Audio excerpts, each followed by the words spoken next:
வாங்க polity previous year question பார்க்கலாம். புதுப்பிப்பதற்காக தடா சட்டமானது இந்தந்த ஆண்டுகளில் கொண்டு வரப்பட்டது அப்படின்னு சொல்லி ஆப்ஷன் கொடுத்துருக்காங்க. எந்த வருஷம்னு பார்த்தோன்னா 1987, 89, 93 இந்தந்த 3 ஆண்டுகளில் தான் கொண்டு வரப்பட்டிருக்கு. அடுத்த பார்த்தோன்னா யாரோட தலைமையின் கீழ் இந்திய அரசு 1960ஆம் ஆண்டு ஊழல் தடுப்பு குழுவை நியமித்தது அப்படின்னு கேட்டிருக்காங்க. ஊழல் தடுப்பு குழுனாலே அது கே சந்தானம் தலைமையில் தான் அமைக்கப்பட்டிருக்கும். இவர் தான் ஆர்டிகிள் 311 வந்து நீக்க சொல்லி பரிந்துரை பண்ணுவார். அடுத்த கொஸ்டின் பார்த்தோன்னா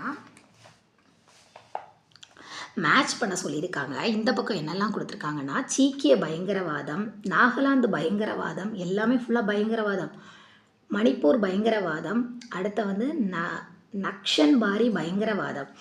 இந்த பக்கம் வந்து வகுப்பு சண்டை, மனக்குறைவான சூழ்நிலை, அடையாள சிக்கல், மதச்சட்டங்கள் அடிப்படையில் ஆட்சி. நம்ம ஃபஸ்ட்டு எந்த இடத்த பார்ப்போம்னா மணிப்பூரில் தான் இப்போ பிரச்சனை நடந்துகிட்ருக்கு. மணிப்பூரில் எதுக்காக இந்த பிரச்சனை நடந்துகிட்ருக்குன்னா மனக்குறைவான சூழ்நிலை, அதனால தான் மணிப்பூரில் பிரச்சனை நடக்குதான். அடுத்த பார்த்தோன்னா சிக்கிமில் பார்ப்போம். சிக்கிமில் வந்து மத சட்டங்கள் அடிப்படையில் ஆட்சி நடக்குது. சிக்கிமில் எதுக்காக பயங்கரவாதம் நடக்குன்னா மத சட்டங்கள் அடிப்படையில் ஆட்சி நடக்குது, அதனால அங்கே பயங்கரவாதம்.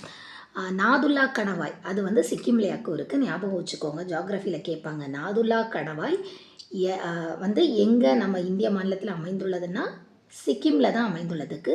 சிக்கிம்க்கும் சீனாவுக்கும் நடுவில் இருக்கிறது தான் நாதுல்லா கணவாய். அடுத்து பார்த்தோன்னா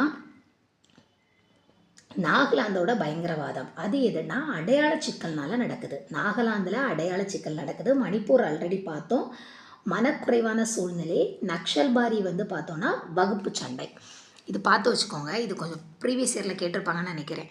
அடுத்த கொஷின் பார்த்தோன்னா மனித உரிமைகள் கண்காணிப்பு முதலில் எவ்வாறு அறியப்பட்டது அப்படின்னு கேட்டிருக்காங்க. ஹெல்சின்கி கண்காணிப்பு, மனித உரிமைகள் கண்காணிப்பு, ஹெல்சின்கி கண்காணிப்பு அப்படின்னு அழைக்கப்பட்டதான். அடுத்த குற்றம் சாட்டப்பட்டவர் இவராக இருந்தால் நீதிமன்றம் அவருக்கு பிணை வழங்கிட சட்டப்படி கடமைப்பட்டது. யாராக இருந்தால் நீதிமன்றம் அவருக்கு பிணை வழங்கும்னா சுமத்தப்பட்ட குற்றம் பிணை விடு வழக்காக இருந்தால் மட்டும்தான் பிணை வழங்குவாங்க. பிணை விடு வழக்காக இருந்தால் மட்டும்தான் அவங்களுக்கு பிணை நம்ம வழங்குவோம். அடுத்த பார்த்தோன்னா விசாகா வழக்கு பிரபலம் பெற்றது எந்த காரணத்திற்காகனா பணிபுரியும் இடத்தில் பாலின தொந்தரவு. விசாகா வழக்கு எதுக்குன்னா பணிபுரியும் இடத்துல பாலின தொந்தரவுக்காக தான் பிரபலம் பெற்றிருக்கான். அடுத்த கொஷின் பார்த்தோன்னா தண்டனை கைதியாக ஒரு பெண் தன் குழந்தையை எத்தனை வயது வரை தன்னுடன் வைத்திருக்க முடியும்னா 5 வயசு வரை வச்சுருக்கலாமா. அந்த பெண் தண்டனை கைதியாக இருந்தாலும் 5 வயசு வரை அந்த குழந்தை தாயோட அரவணைப்பில் தான் இருக்கும். அடுத்த ஒருவர் சட்ட முரணாக அடைத்து வைக்கப்படும் போது அவருக்கு உண்டான நிவாரணம் என்னென்னா ஆட்கொணர் நீதி பேராணை. இந்த நீதி பேராணைலாம் எந்த ஆர்டிக்கிளில் இருக்குது? சுப்ரீம் கோர்ட்டுக்குன்னா 32, இதே ஹை கோர்ட்டுக்குன்னா 226. மறந்துடாதீங்க, சுப்ரீம் கோர்ட்டுக்கு 32, ஹை கோர்ட்டுக்கு 226. அடுத்ததும் மேட்ச் பண்ண சொல்லியிருக்காங்க. மத்திய நிர்வாக தீர்ப்பாணையம், தீர்ப்பாணையம்னாலே ஏபி தான். ஃபஸ்ட்டு பார்த்தோன்னா மத்தியம் தானே பெருசு, அப்போது 323A.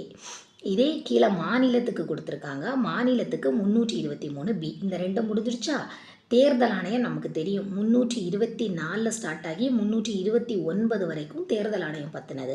அடுத்த தாழ்த்தப்பட்டோருக்கான சிறப்பு அதிகாரி இது என்னென்னா விதி 338.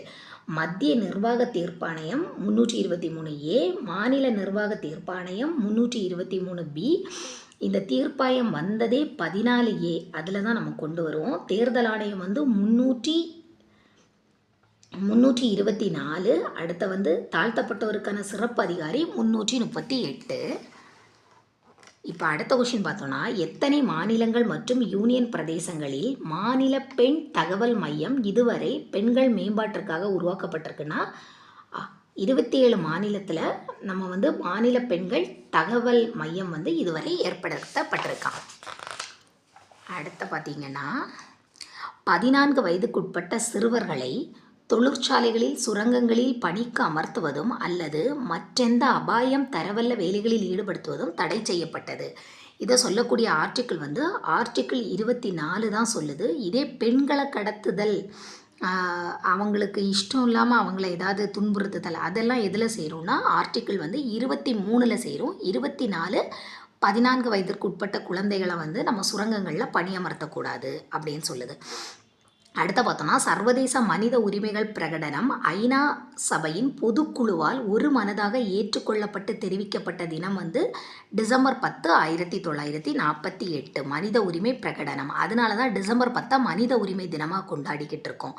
சர்வதேச மனித உரிமை பிரகடனம் டிசம்பர் 10, 1948. அதனால தான் டிசம்பர் 10 வந்து மனித உரிமைகள் தினமாக கொண்டாடிக்கிட்டு இருக்கோம். அடுத்த எந்த ஒரு நபரையும் சித்திரவதை செய்யக்கூடாது, மனித தன்மை இல்லாமல் கேவலமாக நடத்தக்கூடாது, மேலும் கொடூரமாக மனித தன்மை இல்லாமல் கேவலமான தண்டனைக்கு உட்படுத்தக்கூடாது அப்படின்னு சர்வதேச மனித உரிமைகள் பிரகடனத்தில் எந்த விதினா விதி 5. இது நம்ம ஆர்டிக்கிள் கிடையாது, மனித உரிமை பிரகடனம்னு பார்த்தோம்ல அதில் ஆர்டிக்கிள் இருக்குது. அதில் 5வது பிரிவு தான் எந்த நபரையுமே சித்திரவதையெல்லாம் பண்ணக்கூடாது அப்படின்னு சொல்லுது.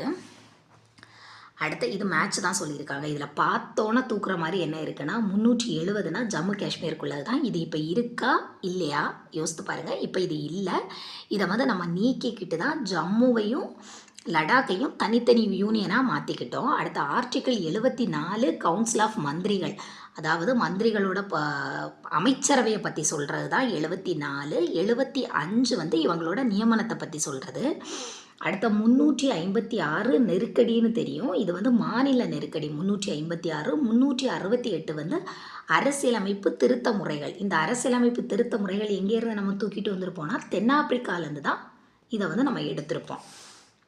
அடுத்த கொஸ்டின் பாருங்க. பின்வருவனவற்றுள் எந்த அடிப்படை உரிமை திருத்தத்தின் மூலமாக இந்திய அரசியலமைப்பு கூட்டத்தில் இருந்து நீக்கப்பட்டது எதுனா சொத்துரிமையை தான் நம்ம அடிப்படை உரிமையிலிருந்து நீக்கி சாதாரண உரிமையாக 307 வச்சுருக்கோம். அடுத்த கொஸ்டின் வாங்க. கீழ்காணும் ஒரு மாநிலத்தை தவிர இந்தியா முழுவதும் தகவல் பெறும் உரிமை சட்டமானது 2005ஆம் ஆண்டு அளிக்கப்பட்டது. ஜம்மு காஷ்மீரை தவிர வேறு எல்லாத்துக்கும் தகவல் உரிமை பெறும் சட்டம் வந்து அளிக்கப்பட்டது 2005. ஏன்னா ஜம்மு காஷ்மீர் வந்து அப்போ வந்து தனி மாநில அந்தஸ்து பெற்றிருந்துச்சு 370 கீழே. ஆனால் இப்போ அப்படி கிடையாது. அடுத்த முதன்மை தகவல் ஆணையரின் பணிக்காலம் அல்லது வயது வரம்பு கேட்டிருக்காங்க. 5 வருஷம் அல்லது 65 வயசு. 65 வயசு யார் யாருக்கெல்லாம்னு நீங்கள் கமெண்ட் செக்ஷனில் சொல்லுங்கள். 65 வயசு வரை எந்தெந்த பணிக்கு அந்த வயது வரம்பு இருக்குன்னு. அடுத்த எந்த அரசியல் சாசன சட்ட திருத்தத்தின்படி இந்திய அரசியலமைப்பு சட்ட முகவுரையில் மதச்சார்பின்மை, நமக்கு தெரியும் மதச்சார்பின்மை இப்போ 42வது அரசியலமைப்பு சட்ட திருத்தம் 1976 தான் சேர்க்கப்பட்டது. இந்த 42வது அரசியலமைப்பு சட்ட திருத்தத்தை நம்ம குட்டி அரசியலமைப்புன்னே சொல்கிறோம். ஏன்னா அந்த அளவுக்கு அதில் திருத்தங்கள் இடம்பெற்றிருக்கான்.